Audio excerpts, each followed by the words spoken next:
एक चक्रवर्ती राजा था मानधाता। उसने अपने राज्य में परीक्षण करना चाहा कि मेरी प्रभुता यानी मेरी सत्ता अस्वीकार तो नहीं कर दी है किसी छोटे राजाओं ने। उसके लिए उसने एक अश्वमेध यज्ञ के लिए घोड़ा छोड़ दिया और उसके ऊपर एक पंपलेट लिख दिया, एक इस्तार लगा दिया कि जिस भी राजा ने मानधाता चक्रवर्ती राजा की पराधीनता स्वीकार ना हो, घोड़े को पकड़ के अपने बांध ले और युद्ध के लिए तैयार हो जा। राजा के पास 72 करोड़ सेना है, 72 अक्षौणी। सीधे वैसे सिंपल से शब्दों में 72 करोड़ समझा दे। अक्षौणी तो आप समझोगे नहीं, इसमें काफी अलग अलग कैटेगरीज होती है। एक अक्षौणी में कितने रथ, कितने घुड़सवार, कितने सैनिक, कितने पैदल, ये अलग अलग होते हैं। एक सिंपल से वैसे समझाना चाहते। तो किसी ने उस घोड़े को नहीं पकड़ा क्योंकि 72 करोड़ सेना लिख रखी। तो वो घूम फिर के वापस आ रहे थे, ऋषि की कुटिया के पास से ही गुजरे थे, वापस भी वहीं से आगमन था। ऋषि ने देखा कि एक घोड़े पर कोई भी व्यक्ति नहीं बैठा है। कारण जानना चाहा सैनिकों से कि सैनिकों, ये घोड़ा बगैर सवार के क्यों है, इसमें कोई सवार नहीं है। तब उन सैनिकों ने डिटेल बताई कि ये घोड़ा चक्रवर्ती राजा मानधाता का है और इस कारण से हमने इसको छोड़ रखा है। इसके आगे पंपलेट पर लिखा है ऐसे ऐसे। तो ऋषि के मन में आई कि राजा का अभिमान हो गया, ये पूरी पृथ्वी पर घूम आया और इसके घोड़े को यानी युद्ध को स्वीकार करने वाला कोई नहीं, इसकी अकल ठिकाने लानी चाहिए। ये मन में प्रेरणा होगी उस ऋषि के। अपने आत्माओं, ये इस काल का जाल है जो गीता ज्ञान बोल रहा है। ये काल है, ब्रह्मा विष्णु महेश का ये पिता है। ये कभी किसी को शिव रूप में दर्शन दे देता है तो सदा शिव कहलाता है। इसी को ये अनजान लोग परम ब्रह्म बोलते हैं। ये क्या करता है, जैसे उस ऋषि ने वेदों अनुसार साधना की, ब्रह्म की, ओम नाम ब्रह्म का जाप है, तो उससे इसमें सिद्धियां आ गई। परमात्मा प्राप्ति हो ही नहीं सकती, इसने स्पष्ट कर रखा है। तो इसके हाथ में रिमोट है। वहां ऋषि में प्रेरणा कर दी काल ने कि इसकी अकल ठिकाने लानी चाहिए, इसमें अभिमान गणा हो गया। तो ऋषि ने कहा सैनिकों से कि सैनिकों, भाई मैंने तुम्हारे राजा का युद्ध स्वीकार कर लिया। अब सैनिक कहने लगे, रे कंगाल, तेरे दाने खाने को नहीं और तू युद्ध करेगा मानधाता चक्रवर्ती राजा के साथ? तेरी क्यों सामत आई है? अपनी रट ले राम, और कोई दिन सांस लेने तने। अब वो कहने लगा ऋषि के, भाई मेरे भाग में ऐसा ही लिखा है और मैंने ये युद्ध स्वीकार कर लिया।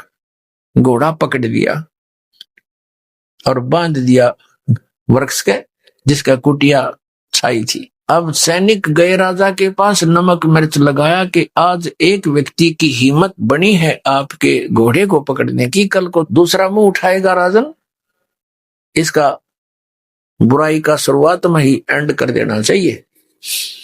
तो राजा ने भेज दी अपनी 72 अक्षौणी सेना की, 72 करोड़ सेना की 4 विभाग कर दिए, 4 टुकड़ी बना दी।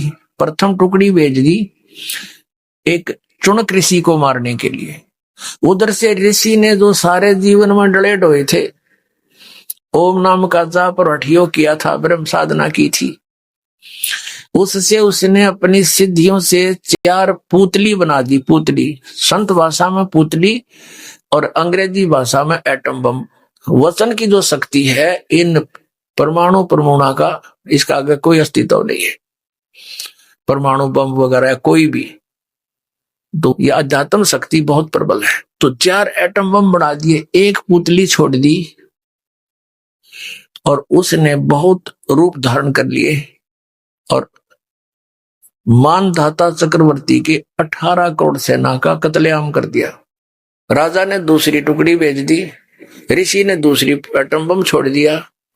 कहने का भाव यह है कि उस मानधाता चक्रवर्ती राजा की 72 करोड़ सेना का नाश कर दिया उस चुनक ऋषि ने, उस ज्ञानी आत्मा ने अपने आत्मा। अब गीता ज्ञानदाता इसलिए कह रहा है कि मेरी भक्ति से, मेरी साधना से न तो जन्म मरण समाप्त हो सकता, जरा मरण का एंड नहीं हो सकता, और मेरी साधना इसलिए अनुत्तम है कि ये ज्ञानी आत्मा है तो उद्धार समर्पित है, लेकिन ये मेरे वाली अनुत्तम गति में ही सचित रहे, ब्रह्म तक की साधना करते रहे, और ये अनुत्तम है, इसमें तो ये कुबाड़े करेंगे ये, और मोक्ष हो नहीं सकता, जरा मरण समाप्त हो नहीं सकता। क्योंकि गीता ज्ञानदाता स्वयं कहता है 4थे अध्याय के 5 और 9 श्लोक में, दूसरे अध्याय के 12वें श्लोक में और 10वें अध्याय के दूसरे श्लोक में कि अर्जुन तेरे और मेरे बहुत जन्म हो चुके, तू नहीं जानता मैं जानता हूं, और ये ना समझ कि ये राजा लोग पहले ना थे, तू ना था या मैं नहीं था, और आगे भी होंगे। और 10वें अध्याय के दूसरे श्लोक में स्पष्ट कर दिया कि मेरी उत्पत्ति को ये ऋषि और देवता नहीं जानते, क्योंकि ये मुझसे उत्पन्न हुए, ये ब्रह्मा विष्णु महेश इस काल के पुत्र हैं, और पुत्र पिता की डेट ऑफ बर्थ को कैसे जान सकते हैं? वो तो दादाजी बतावे। तो दादाजी यानी सबके परम पिता परमेश्वर परम अक्षर ब्रह्म ने स्वयं आकर के बताया है वो ज्ञान, वो सच्चिदानंद घन ब्रह्म की वाणी है, वो कबीर वाणी है। तो इस प्रकार गीता ज्ञानदाता 7वें अध्याय के 18वें श्लोक में अपनी गति को अनुत्तम कहता है, और इसीलिए 18वें अध्याय के 62वें श्लोक में और 66वें श्लोक में और 15वें अध्याय के 1 से लेकर 4 में तत्वदर्शी संत की पहचान बता करके स्पष्ट कर दिया है कि जो इस उल्टे लटके हुए संसार रूपी वृक्ष के सभी विभागों को बता दे कि जड़ कौन परमात्मा है, तना कौन है, डार कौन है, और ये शाखा कौन है। स वेदवित, वो है वेद के तात्पर्य को जानने वाला, वो तत्वदर्शी संत है।